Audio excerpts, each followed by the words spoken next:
Yes, welcome in. Hold my banner. It's George Malecki with Ante Campbell. What's ISO up? shot on my boy. Yes, sir. Hey, put an ISO shot on this guy. We haven't seen this pretty mug in a long time. Hey, wait, Back show off that. Yeah! Championship Yeah! rings. He's got rings over there. Congratulations, Thanks, brother. my man. Celtics ain't the only ones getting That's why we rings haven't lately. seen you in a while. George got married for everybody. Who It's like, doesn't know. what I guess you call it like a hiatus, whatever maybe. Yeah, it was yeah. nice. I'm not going to lie. It was nice. Like, deleted all the apps, all the social media, the emails, all of that, got away. Wedding was amazing. Wife crushed it with all the planning. You'll see one day all the planning goes into it. Whew. You're the passenger on that day. Let me tell you, my man. It's all about one person. Yeah. You're the person that's lucky enough to stand up there with her. Yeah. But, yeah, it was awesome. But I'm happy to be back, bro. And I was stoked. Like, again, I went cold turkey. I wasn't checking schedules, nothing. And I saw I was back on Banner today, September 2nd. I was like, all right, good way to get back into it, my man. Yeah, we're going to get back into it with some Celtics mock trades. I don't know how much you want to talk about that, but before... I don't, but it's a summer. Before we talk about that, I want to show off something that I did with my mom this weekend. While you were out getting married and having fun, I was actually at the Basketball Hall of Fame. Hey. My first time there, which is crazy, you know what I mean? It's in Springfield. Like, it's not the biggest destination. Yeah. But you've been here for a minute. I am shocked. You You've been know what I'm in saying? I had Boston to for a long check time. out with my shoes. You know, I had to Close. show off all the Celtic stuff, you know, even though Shaq, honorary Celtic for a little bit. But, you know, he's a Celtic. And Oh, that's not his. Oh, it's 36, right? With the Celtics. Yeah. So they actually have a full, like, vault for the Celtics and Celtics history in there, which I understand that. I get that. Yeah, of course. We're in Massachusetts. You got to show it off. So this is pretty sick. Shout out to them, the Basketball Hall of Fame, for putting this together. I guess Mass Mutual is a presenting sponsor of this, but this was insane, dude. Like, look at how clean this is. Like, so they showed off like kind of the eras, and they had the big three in there. They had a Paul Pierce. He had his own locker room, which is kind of crazy in there. And then obviously showing off the different here era, which is now the Tatum and Brown and all that other stuff. Look at those warm-ups. Some of those old What is that jerseys on the lower left-hand corner? Yeah, it's like an old warm-up jacket, like a bomber jacket in there. Robert Parrish showing off the Magic. rivalry with the Lakers. And you know, I have to make a basket in the peach basket for one time. You know what I'm saying? Is that the OG one? That's the OG peach basket. Not the original. But it was like one of those. And I have to measure up against Tatum, you know, because... That's nuts, bro. Again, perspective is the best thing you get when you go to see an NBA game live. Yeah. Tay, you're big, bro. Yeah. I'm 5'7". I'm a short king. Yeah.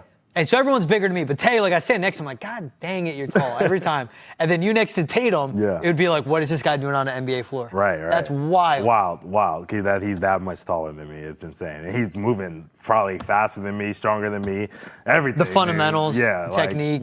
Shoots better than me. Yeah, he has it all. Yeah. It's again the perspective you get of like, you're a hooper, you can play. Right. There is that like what you have to be in that 1% to make it to the NBA and then to be on the floor and then the 1% of the 1% to be elite like him. Right, and I think that's why I appreciate him a little bit more than I think the normal average person who watches basketball appreciates him, because they're sitting there and they're like, well, he's not the best at this or the best or that. I'm like, do you understand how hard it is to be 6'8" and to be a great passer, a great shooter, a great defender, a great rebound? Like, great in all of these and have vision aspects, too, not just a great passer, like can run an offense. Right. So, you know, and then do it efficiently and do it quickly, you know what I mean? And when the ball is moving that fast and help rotation and every single night guys are trying to figure out how to stop you and you're getting 25. You're the number one option. You're getting 25, 8, and 6 a night. And still defending on the other end. Right. And guarding the other team's best player. So, you know, shout out to Jason Tatum, man. I hate like you'll hear like his game's boring. I'm like, how is that? It's like smooth jazz with his game. Right. Like there are different players have different types. It's never boring to me because, to your point, if you appreciate basketball, like you watch him, you understand the footwork, his ability to shoot, always with a hand in his face too, but able to rise up and like no one can really contest his shot because he's so big and how much he can get up there. Right. It's never boring to me. Like it's just you watch it and shot making has looked so easy in the NBA now that we've lost touch with how difficult it is. Right. And he does it so well. And it's just poetry. I think people will get upset because the bag isn't as extensive as it used to be, but it's more about being an assassin and being efficient, and that's what brought the championship here. So if you want to win, hey, Tatum's figured it out how to win, and that's why he's made his game more smooth, more direct, right to the action, not wasting movements. It might not look as sexy, but hey, I want rings like George. You'll get it. You'll get it. It's also with him.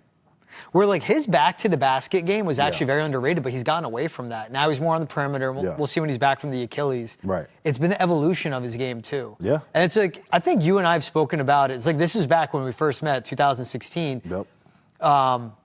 I'll quiz you on this because I remember it because you said it to me and I agreed. Who's the player at his peak? Now think 2016, okay? Yeah, 2016, okay. NBA, one of the best in the league. Yeah. The most fun to watch when he's on his game and he's locked in, but also one of the toughest to watch when he's having an off night. Oof. He's a guard. Yeah, I kind of wanted to say Westbrook. Yes, that's it. Okay. I remember you said that to me. Yeah. And that's one, too, of like, same thing. He's a different style. Like Tatum's poetry.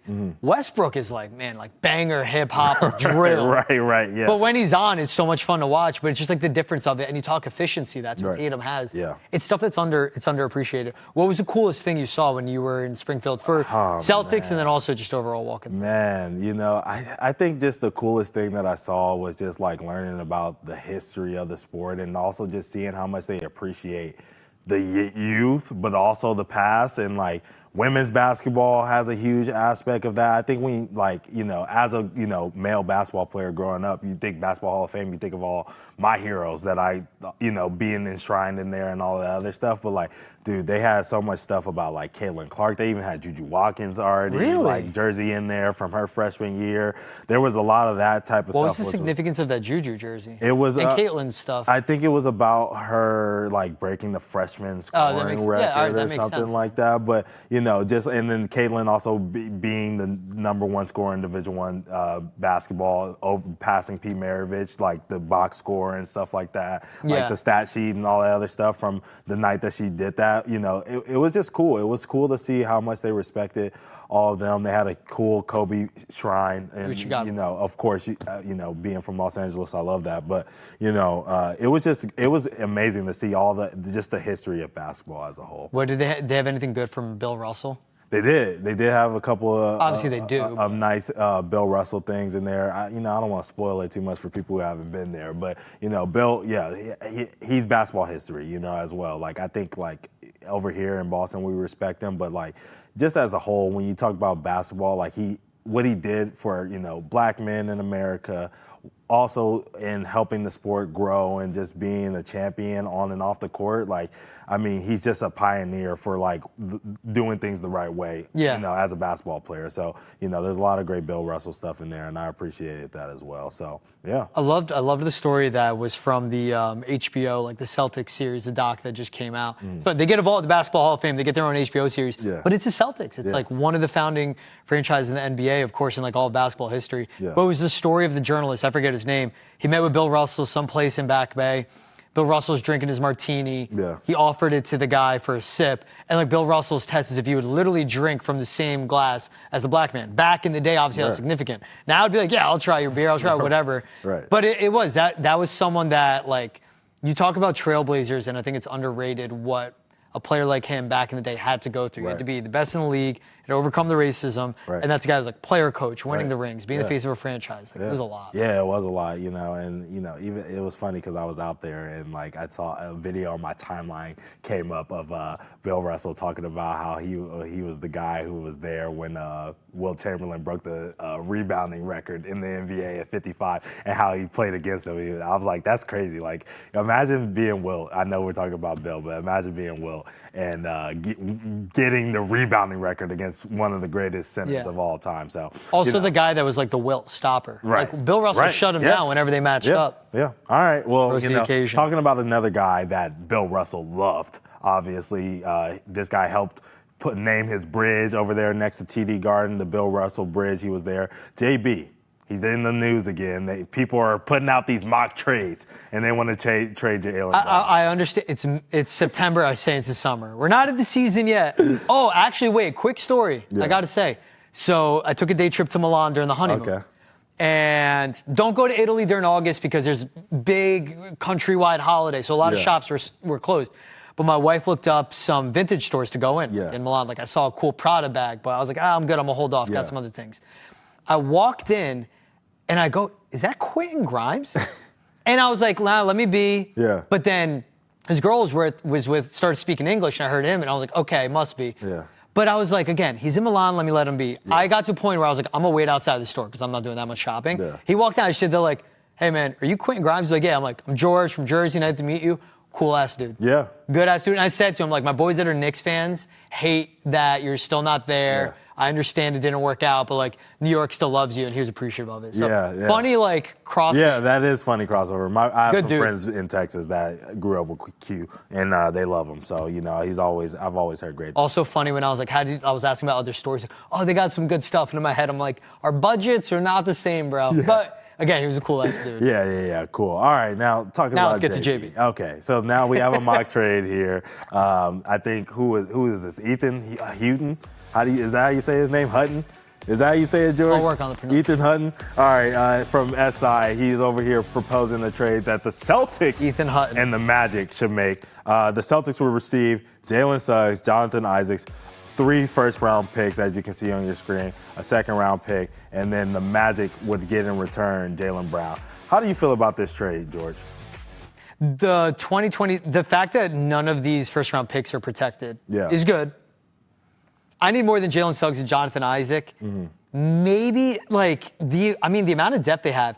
If you throw in an Anthony Black, but he regressed in his field goal percentage and 3-point. Yeah, I'm not in love. I know, but his free throw percentage got better. Like he's in a weird spot right there because they're overloaded with guards and it's tough to find your spot. 6'7", big guard, can shoot, can produce. But I think fact of the matter though, I wouldn't do this trade. Even with all those first round picks that are non-protected, which teams would want. Jaylen Brown's too good, man. Yeah. He's way too good, and you're going to keep him in the East.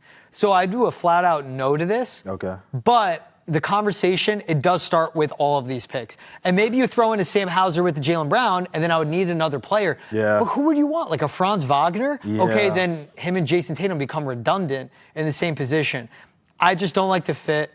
I don't like the return. It's not enough if I'm giving up someone as good as Jaylen Brown. Yeah, I'm trying to scroll here and find, the Magic roster just so I can make sure I'm, updated on what they got. Like, obviously they just got Desmond Bane, Tyus Jones. I kind of like Tyus Jones. Like, I think, that could be of use here in Boston. I think the having the true point guard who can do some things off the ball could be really, and a veteran at this point could be something that could help them out.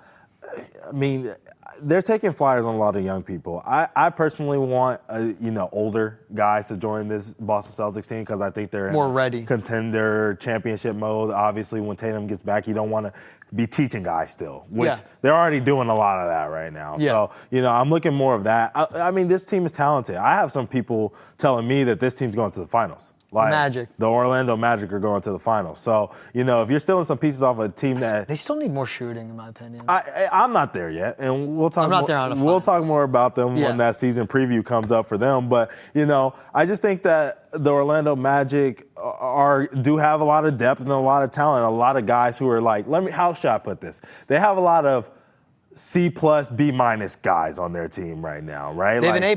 They have an A. They have an A. Yes. They have an A- probably, and Franz Wagner. You know what I mean? And even Desmond Bane might be, like a B+. You know what I'm saying? But then they have a lot of like B- guys. I won't say C+. B- guys. Like, are they that great yet? Are they not? We're not sure yet. So I'm not trying to be rude, but like I would put C+ for Jalen Suggs. I would. And that's fine. Right. I'm cool with that. Right. I'm fine with that.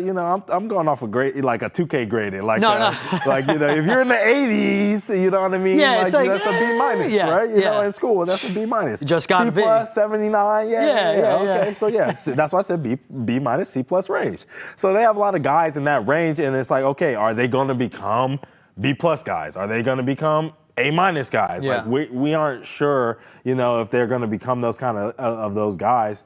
And if they are, great for the Magic. But if we can steal them over here to Boston, I just don't see them finding the development path because it's all logged up with these promises that they've made to other guards and stars. I know. It's like how packed their backcourt is.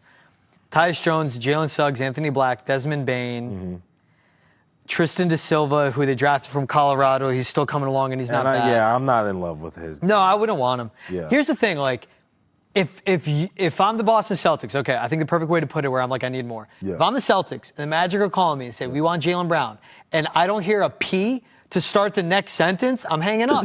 I need Paolo Banchero. But they crazy. just extended him. It's not going to happen, right? He's and that's what I was worried about with these picks as well. You know what I mean? Like, we see those picks, and they go all the way into 2031. And that's the last year of his player option in Orlando, speaking of Paolo Banchero. So how bad of a team is this team really going to be when he's on the roster? You know what I mean? Last year we saw it. They were still a playoff That's the thing team. too. And what are these first-round picks? 30 games, you know what I'm saying? So, it's not enticing first. Right. So this team is going to figure out a way to win. I like Jamal Mosley. He's clearly a good coach. He's clearly a floor raiser. You know what I'm saying? And when you're missing Franz Wagner and Paolo Banchero for 20, 30-plus games last year, and they still go in as an 8 seed, still take on the champs and push them to 5. It was a scary 5, though. There was a lot of close games and a lot of dogfights. With no Jalen Suggs. Right. With Paolo coming back from that injury. Same thing with Franz. They weren't 100%. 100%. So, the picks don't entice me as much because we're going to be talking about the late 20s, you know what I mean, throughout these picks. I know. So it does mean that it has to be a player, but which one of these players would it be? You're just kind of shooting a dart in the dark, you know what I mean? I you have no to idea. love the return. Yeah. Or at least love one piece. That is the pillar of it. Yeah. And Jalen Suggs, I would love Jonathan Wendell. Isaac don't do it. I would love Wendell. I would Really? love Wendell and included in his group. Why? Because I think Wendell is a budding shooter. I think he's shown the ability to have touch and space it out to the three-point line. You know what I mean? Especially last year, he was a guy who I think he had a little bit of a down year last year. The years before that, he was really tracking to be a shooter. And I believe in the development here. I've seen what they've done with guys who weren't fantastic shooters and how they've gotten them to be, even more consistent shooters and knockdown shooters. Even Al Horford benefited from being here in Boston. And we'll talk a little bit about him more, but, and his shooting touch out to 3. So, I believe that they could get him to be a guy who shoots 38 consistently, you know what I mean, over his He's on the career. cusp of that last 2 seasons ago. Right, and then you have... And he dropped off. Right, and then you have the defense that's always there for him. That's been a big part of who he is. Another Duke guy coming in here and playing with JB. I just think it fits. If you replace Jalen Suggs with Wendell, you keep Jonathan Isaac in those picks. Nah, I want both. I'm greedy. You want Suggs, Isaac, and Wendell, which I don't think is crazy. And then taking out, maybe we take out a first-round pick. You know what I'm saying? But I don't think that's as enticing. Maybe you take out the first round and the second round, so we only get 2 first-round picks, and then those you get 3 players. players that are all starting caliber, Right. and you build a lot of depth. Yeah. I think what's funny I is don't want to wait. Hold Suggs, on. Before we move on, you don't want to do that. I trade. don't want to trade JB. I'm just saying if we have to. This is me. We have a show to do. Right. The season, not just the season's a long time away. When the NBA really ramps up, it's a long time away. Yeah. So we are going to do these trades, whether we like them or not. Right. We have a show to do. Right. I have to remind people because I already know people are going to be in the comments out of my head talking. I am against trading JB for anything. And I, from the beginning, when the Mavs got the number 1 overall pick. Yeah. And there was a Jaylen Brown for Cooper Flag. You and I are both we didn't even entertain it. Right. You and I were same wavelength. I would look across you and be like, Yeah. I'm not doing that. You go, yeah, me too. I'm like, all right, cool. The chemistry between the Jays means more than anything to me. I think that means everything. I don't know if I'm trading Jaylen Brown for, Giannis. I'm just being honest. I'm a little crazy, and you're going to look at me a little crazy. But, I'm just saying, I like Jaylen Brown with Jason Tatum that much. I love how they play with each other. I love how, when one's off, the other one picks up the slack. They understand each other's roles. They just have synergy, you know what I mean? And, you can't buy that kind of synergy. They understand each other. They're okay with people like us sitting here talking about who's 1A and who's 1B. They don't care about any of that. They're focused on the goal of winning, and that's what they do together. Yeah. And that's my thing. I'm not trading Jaylen Brown. Yeah. I really am not. Unless it's Wemby. Yeah, maybe. Maybe Wemby. Maybe Right. Jokic. Maybe Jokic. I think Wemby over Jokic. But Jokic, he may want to stop playing after next year. Yeah, bro. you have no idea what That's he's the going to thing. do with the horses and all that other stuff. What we should do next show, though, we gotta bring up the Michael Porter Jr. Yeah, well, we can talk about the parade that he's on. We can talk about that. I love it where everyone's sure. I understand Jokic. Yeah, I understand Jokic. yeah. Bro, that's a guy going back. I was in Missouri when he committed to Mizzou. Just the whole time I'm like this. He go hoop. Everything else, so lack of awareness is a little out there. Yeah. All right, let's take another break. We'll take our first break. Excuse me. I'll hold my banner. When we get back, though, we're talking about JB. We got to talk about Al Horford, my man. Yeah. What it meant, his free agency signing for the history of the Celtics, what it means in the overall landscape for the Celtics, what it meant for Boston. Taking a look back, not the most recent signing, but the one before in 2016. We'll be right back with that on Hold My Banner.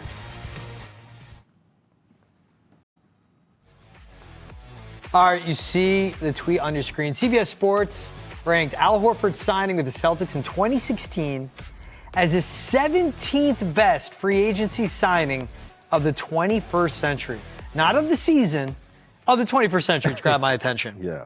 It was pivotal. It was big. Did it result in any rings? No, but let's get into that. So Al Horford in 2016 obviously signs with the Boston Celtics. The first time he signed with them in free agency. Yep. Stayed for 3 years, was traded to OKC, went to Philly, and eventually returned to Boston. Do you think it was that pivotal, though? 21st century, we're talking. That's a top 20 free agency signing in the NBA? I do, actually. And I think the reason that I am so high on that signing is because him coming in to JB's rookie year and then Tatum's obviously rookie year the following year, it was pivotal for their development. I think, like, when you have, especially the things that were going on with the Kyrie saga, the Gordon Hayward saga, you know what I mean? Even Kemba, he overlapped with him. All of that. When you have all of those things going on and you have just dysfunction, really, like that's really what it was. Obviously, we know that team probably should have went to the finals if they didn't run into the buzzsaw called LeBron James. When you have that dysfunction going on, you need a veteran who's been around and seen a lot of stuff. Like, he's seen what it was like to play as a team, and there was no true star playing in Atlanta. You know, he did that with, I think Quinn Snyder was still the head coach at the time, right? And, he had Jeff Teague, and he had Paul Millsap. That team was Kyle Korver, Josh Smith. You know, there was no real superstar. So when you lose two superstars in that situation, right? It's like, hey, we're not panicking. Like, we got players who can play. We got a Jason Tatum. We got a Jaylen Brown. We got lottery picks. We got Terry Rozier. We got Marcus Smart. Like, that was a talented team. But even outside of the two superstars that they, went down and dealt with injury issues, and he just, I felt like, was there to kind of right the ship. Because we know the young guys were young. The older two guys that we're talking about were erratic. They were. At the, Marcus Smart, Terry Rozier, they were kind of just like, I got to get my buckets. I got to be a superstar. It made zero sense for them. You know what I'm saying? And Kyrie was Kyrie. He was kind of the guy that came in and just said, hey, everybody. Adult in the room. Let's just play basketball. You know what I mean? Let's just play team basketball and, like, really kind of set that identity.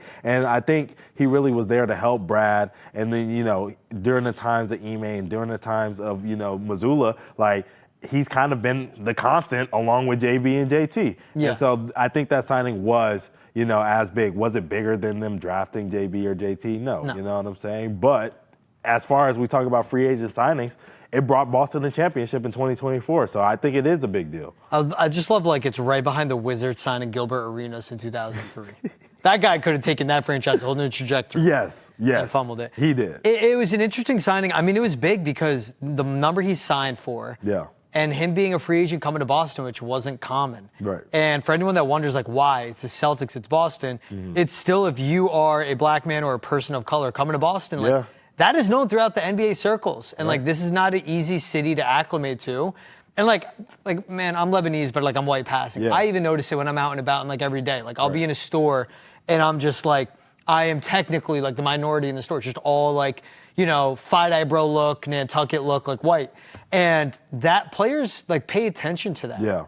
The cities they go to, they pay attention to that. Like, even a city like Portland has the same reputation to it. Like, when it comes to free agents of, these are guys that have families, want to raise kids, and they want there to be other black people in the community they're with. Yeah. Where in Boston, it's few and far between. It's hard to find. It is. Yeah. So that's what was big about him signing. On top of that being a guy that's an adult in the room, they bring in Kyrie, they get Gordon Hayward. Yeah. And you mentioned with the timing of the drafting of JB, the next year Tatum, Marcus Smart, Terry Rozier, the maturity of those guys, where it didn't end result in anything, but that was needed because of what happened with Kyrie and his tenure here. Yeah. How Tatum and Brown, they had to grow up quick. Yeah. And he's a key piece on how this team has always been ahead of schedule. Because, again, Gordon Hayward's injury, that thrusted JB and JT into bigger roles than they expected in that year. Quickly. And then with Kyrie going AWOL, again, put them in a bigger role.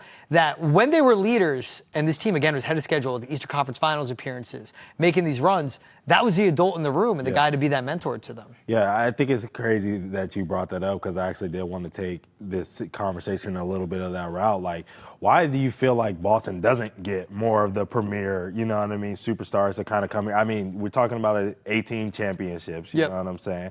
17 at the time. But, you know, an illustrious history, a bunch of African-American stars, you know, Paul Pierce, Bill Russell, we can name them all, you know what I'm saying? KG, whatever. But, you know, I'm trying to figure out, like, you know, and I have my answer, or at least why I think Boston struggles to do so, but I want to know why you think Boston struggles to get that premier free agent. I think even like in a basketball world, I do think like a city does have an impact.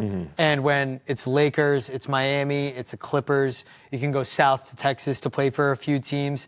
And what the run has been with Steph Curry in San Francisco out west as well, where also with Boston, like, I think when you go with the Al Horford window, who is their pillar player? And it was like, in free agency, it matters. Okay, who am I playing with? Am I going to be winning and competing? Al Horford is a lower tier free agency signing. That's why it's funny where it ranks there, where it wasn't like a premier guy and they gave him all that money. Who else are they going to spend it on? Before Tatum and Brown became what they are, there wasn't that guy to be a center of gravity for other superstars or stars around the league. So I think it has that effect. And it still is, though, like, there's effect. We were talking about Bill Russell. He had a very tumultuous and a very polarizing relationship with the city because of how he was treated.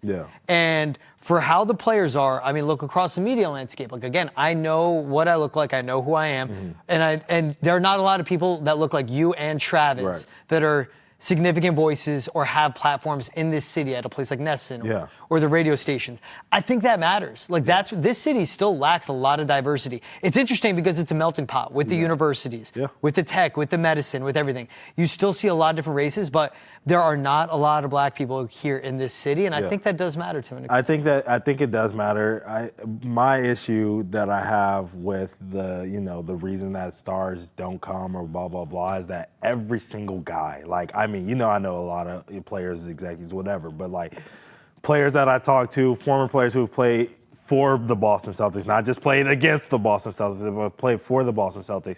I mean, from the superstars that I've talked to the guys who were 10-day contracts, like they were like, man, Boston was one of the best places to play for. Like they're excited about. And that's where it's perplexing. Right. You win here, it's different. And so, I don't know if they're not communicating with each other during the time that they're playing, or, it's one of those things where they sit back afterwards and they say, man, like, that was great. Like, I had it so well, but I didn't realize it at the time how great of a, situation that was. But Boston has been one of those eye-opening experiences, even for me, being a transplant, coming here and being like, man, this city is like dope. And I wanted to come here. It's not like I was forced to come here. I did want to come. But, I feel like Boston should be able to get more superstars. My reasoning is the same reason that you put. It is. Like, I think people get scared. They hear the stories. You have to hear from LeBron James, which is an ambassador of basketball in whatever way you want to look at it, yelling to the heavens how much he hates Boston and how much he hates coming here and how he's heard these racist things when he's walking on the floor. And I'm sure those things are 100% true. They exist. It's not the everyday experience. I've had that happen to me in California. I've had that happen to me in New York. I've had it happen to me in all different parts of the country. That's just the America that we live in, unfortunately. So, I think Boston does get a bad stigma for that.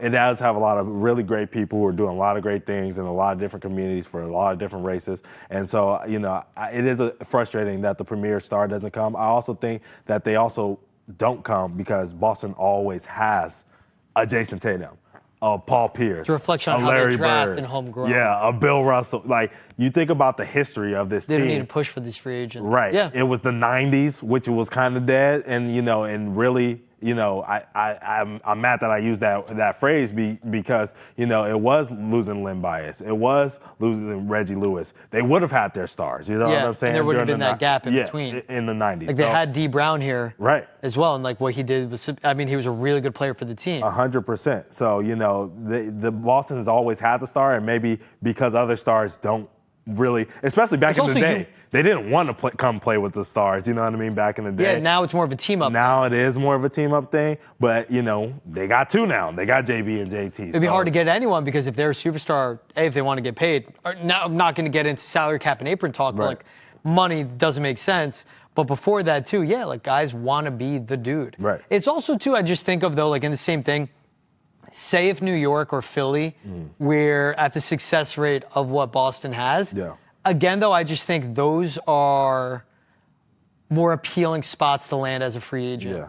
There are more diverse cities. There is a culture. Whatever your background be, for someone like Al Horford, he's Dominican, I think. Yeah, yep. You go to New York City. Now, there's a little DR here in Boston as well, but there's a bigger minority population in New York and Philly, and I think that does matter at a certain point to these guys as well. But it is the money overall. I think the point that you make is great, though, of they've had these guys, so they haven't had to go shell out money in free agency. They've traded for guys and gotten them here as well, and that's made it work. Yeah. But the straight up free agency, it's not needed as much in Boston. Yeah. All right. I have to ask you one more question before we go to break real quick. The next culture setting guy, Al, because we talked about how he kind of leveled out the culture here in Boston and, just brought back that winning mentality. Who do you think it could be? You just throw out whatever, down the road, because I think right now, obviously, you got JT, JB, they'll set the culture. You don't have to worry about that. Yeah. But after those guys kind of, start to sunset a little bit, what do you think? It's an experience. I'll tell you mine. Play around the league. Yeah, it doesn't have to be experienced yet. I'll give you mine. I think it's going to be Cooper Flagg.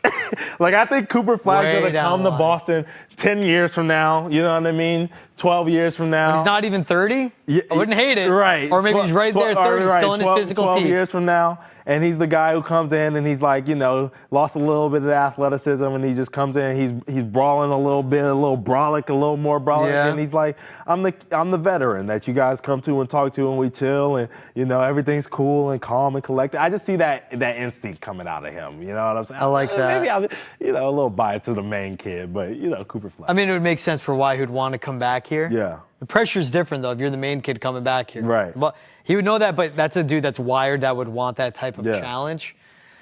Ooh. Okay.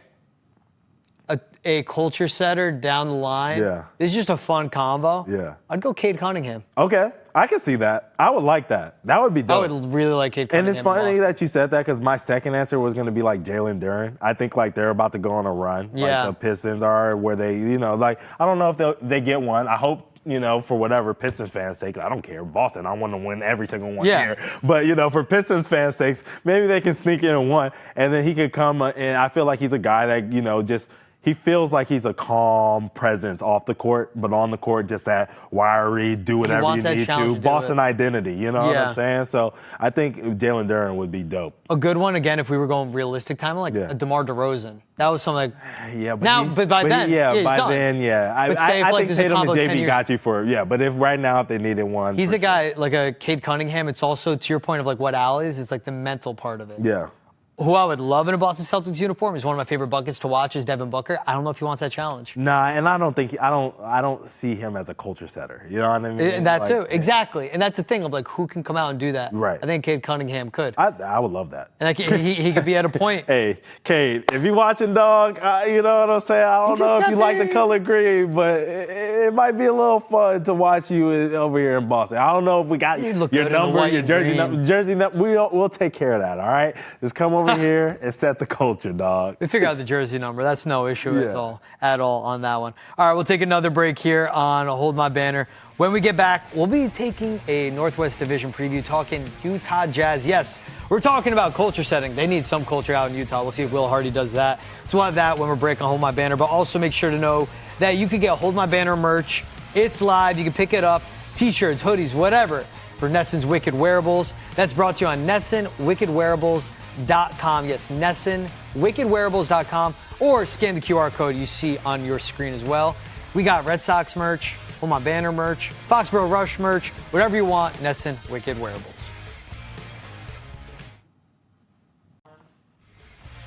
Welcome back to Hold My Banner, what it's all about. Lauri Markkanen signing the jersey in Utah.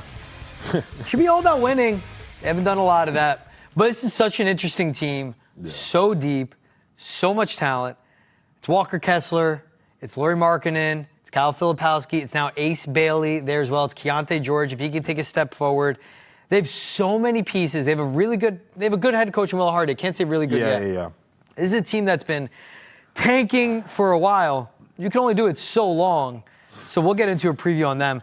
I mean, first things first, this is a Utah Jazz team coming off a franchise record of losses, franchise record of low wins. Obviously, we're hoping to get Cooper Flagg. They don't end up with him. Number 5 overall pick, Ace Bailey comes in, who fell. But what do you make of this team? Because can they swing from tanking worst record in the league to now be like a 40-win team, which could be the playoffs in the West? Yeah. Play-in tournament. I think Ace Bailey is a great player. I don't think he fits what they're looking for. I think they took a swing, and we'll see. I think he's going to be, there's going to be electric moments. There's going to be the Rutgers going under the basket, doing the windmill to the other side. There's going to be that. There's going to be the games where he might. At this point, I think he might even have a 40-point game for the Utah Jazz at some point this season. There will probably be that night, you know what I'm saying, where it's like, oh my God, this kid has it going. But we just talked about culture setting when we were talking about Al Horford, and they need somebody who's going to go in there and say, hey man, forget all this losing. Yeah. I'm doing everything the right way. Get behind me or get lost. You know what I'm saying? We're doing this. You know what I'm saying? And I don't think Ace Bailey's that guy. He doesn't need to be. He's a rookie. They need to figure out who's going to take charge. They need to get in some veterans instead of, we brought in Nurkic. He just came from a losing situation. What is he going to do? You know what I'm saying? They got a bunch of guys who are below the age of 27, who have never won anything, who have never really done much in the NBA scope, who've never been on winning teams. Even Lauri Markkanen, he's a great player. I would love to have him here in Boston. But man, what has he done? What has he won? How many games? What's the most amount of? Has he played playoff basketball? I mean, it probably was once, right, with the Bulls.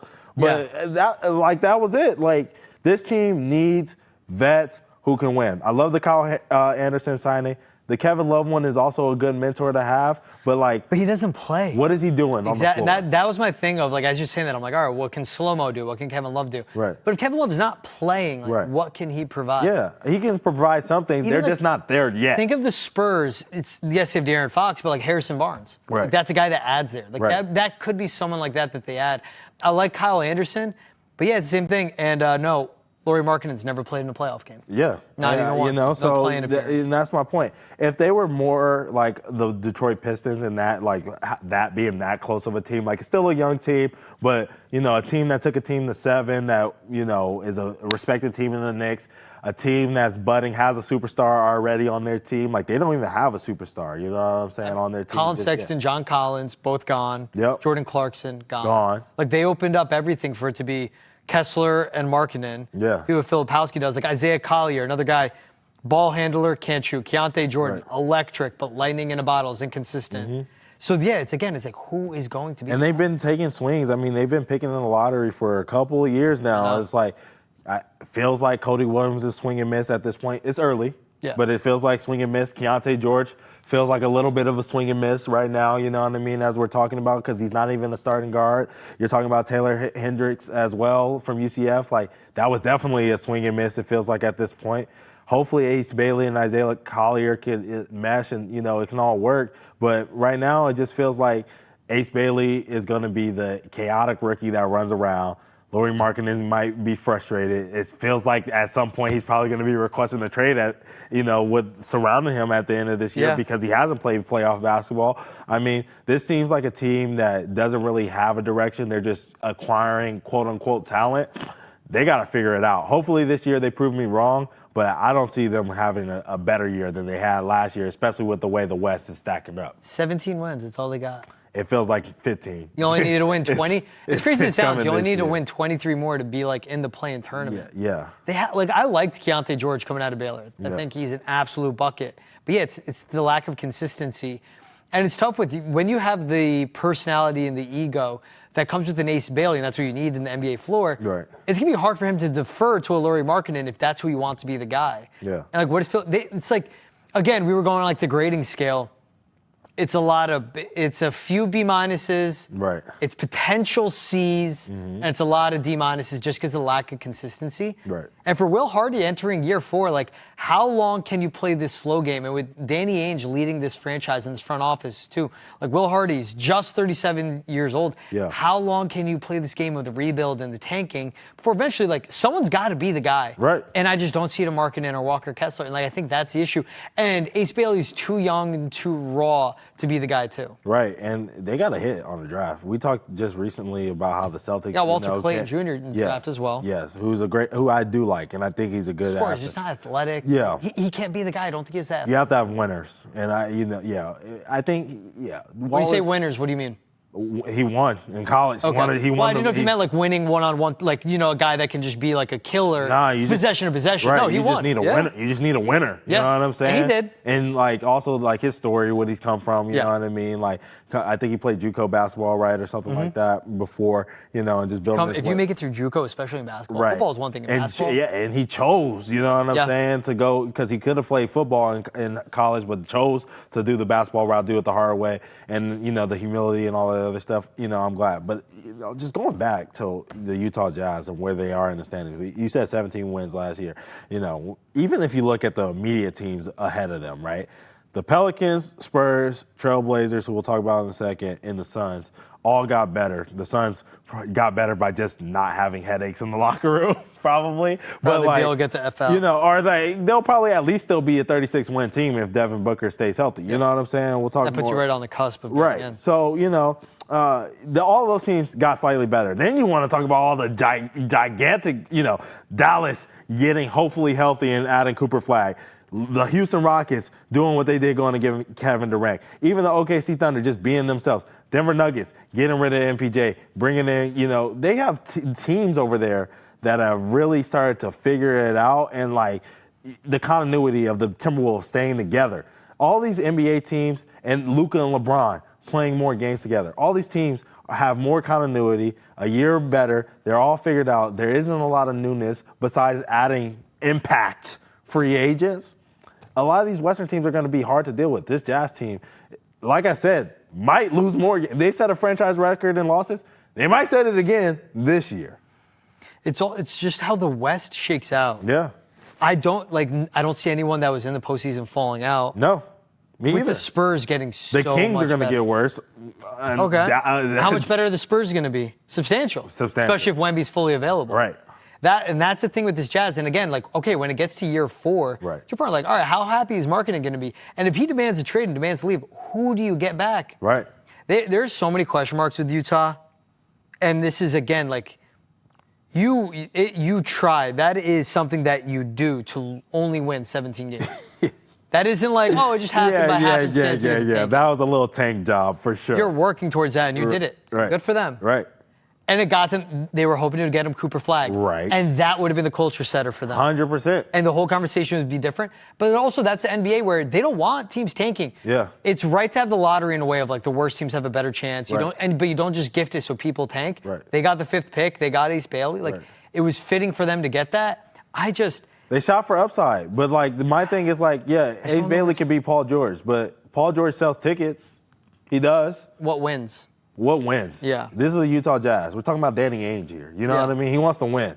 So I'm not in love with this roster. I hate to be the guy that's like, trashing on this team. Like, I do want to see them do well. I like a lot of these players. I think there's a lot of potential. Fun to look at on the depth chart. Yeah, it's a lot of potential here. But as far as like actually putting a functional NBA basketball team together, some of these dudes are going to have to take some big leaps. I know.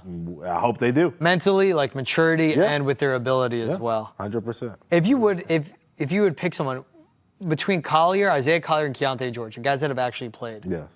I like Collier. I like Collier. He's a good ball handler. I do like. I think the shot can improve. Yeah, I don't think I stated that enough. I do really like Isaiah Collier's game. I think he is an old school kind of point guard. He's obviously broke. I think John Stockton's assist record as a rookie last year, which is just nuts. Which is insane to think of. No one really talked about that. He is a premier. He has to get it better with that shooting touch, but he is a premier playmaker. Hopefully he can guard and defend. If he can do either one of those things, either become a better shooter or become a lockdown defender. I mean, he can be an anchor for a championship team down the road. He doesn't have to be the guy, but he can be a third or fourth best player on a championship team. Man, that is a good piece to have. And he's only 21 years old. Right. So he's about to be 21 this upcoming season. Yeah. Long way to go, and just played his rookie year. Yep. All right, we'll take another break here on Hold My Banner. When we get back, you heard Ante allude to it. We'll talk Portland Trail Blazers. Yeah, we're sticking with the Northwest. We'll be talking some Blazers. And that's another team with an interesting conversation. Yeah. Be right back with that right here on Hold My Banner. Welcome back to Hold My Banner. I know why Ante picked this one. Style MVP, Jeremy Grant, best fits from the 24-25 season. That's for hashtag best of NBA week. Wicked or kick it? Real quick one. Okay. Oh, what? On that outfit? I'll give you, do you have the tweet pulled up on your yeah, I screen? can pull it back up. He's got style, man. Which one? Just the whole thing? Let's go middle, because middle you kind of see the whole thing. Yeah. Was that like a Barca jersey or something like that? Looks in the like, middle, yeah, I like it. that? Jeans go. I like the simplicity I of like the this Adidas. one. He wilds a little bit from time to time, but yeah, I'm gonna give it a wicket. Like the one on the right with the barefoot shoe thing. All right, I'm out. With the Chinese tuxedo with this like flute T-shirt. He's staring at his computer wicked. trying to look at it. Okay, yeah, I wicket. All right. You saw a little European flair in there. You coming back from Europe, so of course. Again, also the same thing when I met Quentin Grimes. He's wearing a sick like rugby shirt, but not not too big. Yeah. He has style. Right, he does. And I was literally about to be like, "Where did you get that shirt?" And then I saw a Prada logo, and again I'm like, different budgets. But there's an inspo, man. You gotta find it. Zara out there, they get the job done. Yeah, they do. Gotta know where to shop. They do. All right, so let's talk to Trailblazers. Yeah. Again, as we're talking NBA teams and ones that we want to see what they do this upcoming season. Right. Trailblazers are trying to find legitimacy with Chauncey Billups. Yeah. We know they traded for Drew Holiday. Yep. He joined Scoot Henderson to try to teach him the way in that backcourt. Then we have Gia. He was their best player, an explosive forward who can run in the full court and thrive there. But then it's also a team that, I just can't figure out what direction they want to go in. Yeah. And I think that's my issue with them. Like, is it Donovan Clingan and Gia? Does Drew Holiday even start the season there? We don't know if he wants to be there. He wants to be in a winning situation. Yeah. They obviously trade Anthony Simons to the Celtics. Yeah. This is another perplexing team, man. This is the thing with the West. It's like, with the East, it's like, hey, are these teams improving? It's wide open. With the West, it's like, good luck. Yeah, 36 wins last year, which is pretty good. I think it's tough because the West, once again, is just better. They're just better right now. But I do like the moves that they made. I mean, watching Yang Hansen or Hansen Yang, I don't know. I want to be correct. Yeah. Obviously don't know how, the flipping of the names like Yao Ming and Ming Yao, whatever. But I'm going to go with Yang Hansen because that's what they, have written on the board there. I love that addition. I love the Drew Holiday addition, obviously. I love Drew here. I wanted him to stay here as much as possible. Yeah. I think him going into that situation, I think even him having Damian Lillard go back there and obviously not play this year, which won't be affect around that, them. but just being around the team is going to allow for that team to feel inspired and feel like they're playing for something. I love it. I love this team talent-wise. I think they're a year away from being a playoff team. I don't think it's going to be this year, but I think they're a team that can surprise you in 26, 27, as far as like what they can be. But they have all the pieces, I think. Like right now, they are young. They are missing the superstar. You know what I mean? The 1A guy. Does Scoot become that? No. That's what the Drew edition was for Scoot to really take a step forward, in my opinion. Yeah. I like Scoot, but I like Scoot too. I don't think he's leaving a lot. Yeah, I think this is a team that is a team. We talked about the Atlanta Hawks team that Al Horford was on earlier. Yeah. I think this is a team a year from now or 2 years from now or 3 years from now that could be, hey, man, like this was a great Portland team, or how we looked at the Sacramento Kings way back in the day when they faced off against Shaq and Kobe in like 2000 or 2001 or whatever that was. Like that was a great team. They didn't really have the super duper star, you know what I mean? They just had a great team around them. I think this is a team that has that because when you look at Tumani Kamara, when you look at Denny, when you look at Jeremy Grant, when you look at Clinton, when you Sharp, Scoot, Matisse Thybulle, Yang, a lot of depth. Robert Williams, you know what I'm saying? Like those are all, fringe starters, six-man role players in the league. And so when you have a lot of guys who you can throw out there and you have no, like, I wouldn't say no worries, but you're not worried about them being productive NBA players on the floor. You're not teaching them how to play basketball anymore. You got a pretty good team here. So they're a year away. I think they're also going to, slide a little bit in the win column just because of the way the West is stacking up right now. Obviously this is all health and all that other stuff embodied, but, I think this is a team that's going to still stick around 36 wins, which I think they should be proud of if they're going into this Western Conference and they got 36 wins. I mean, that could be on the cusp of like a play-in appearance, maybe right there. But again, it's like everything they did this offseason, it's to become like a legitimate franchise. I mean, the fact that they got rid of DeAndre Ayton, like let him walk, again, it's addition by subtraction. Where, okay, Avgia, Donovan Clingan, take the step forward, lead the front court. Yeah. D. Thibault, like a good depth piece too. It's a very deep team. And for all the hype Chauncey Billups gets as head coach, like, all right, let's start seeing it. And just as we were talking about Al Horford was in Boston, that's what Drew is going to be in Portland as well. He may not love being in that role, but that's the role they see him in. Yeah, and I don't think it's going to be much different from what he did here. He might be asked to score just a tad more. Just for him, it'll be different. He won't be winning. He won't same be level. He won't be winning at the same level. But he can teach a day-to-day to these guys. Exactly. And, for him, when it's all said and done, he'll love the fact that, like, if Scoot becomes an all-star, if he does become that kind of perennial player that you're talking about, he can be like, hey, man, like, that's my little bro. And I taught him a lot of things, not everything, obviously, but I taught him a lot of the things that he knows and how to win and how to be a defensive, you know what I mean, guard, but also a playmaker and know how to score at the right times as well. I would love Scoot Henderson to work out. Yeah. But it's like I just don't see the superstar like breakthrough. These two guys could help him though. Yeah. I mean, we saw what Dame did for Anthony Simons. We see what Drew has done for all of the guys that he's been around. It could happen. And that's someone that would walk into that has the resume and the aura too of like 2 rings, gold medals, one of the most well-respected guys around the league. Yeah. Like bar none, Drew Holiday carries a lot of weight with him whenever he walks into any room. Yeah, you will follow him into any battle for sure. So it's a guy that you want to have on your side, and it's the reason that the Portland Trailblazers traded for him twice. They're hoping he sticks for the second time. Right. All right, he's Ante Campbell. I'm George Bilecki. This is Hold My Banner. Make sure to catch new episodes every Tuesday and Thursday right here on Nesson Nation 1 at 2 p.m. We'll catch them all on YouTube as well. Check out Nesson's YouTube channel. Also, go to Nesson's Instagram page. Hit the follow button. Follow Ante Campbell as well on IG. Myself, Travis Thomas, everyone you find on the show. Adam Pellerin. What are Casey Hudson. What are we looking at on Thursday? We did Blazers. What team preview we got later this week? Oh man, I'm putting you on the spot. I don't know. You put me on the spot. So tune in Thursday to find out. We got more team previews coming your way. GB and Ante. We'll see you guys next time. Oh, man. Peace.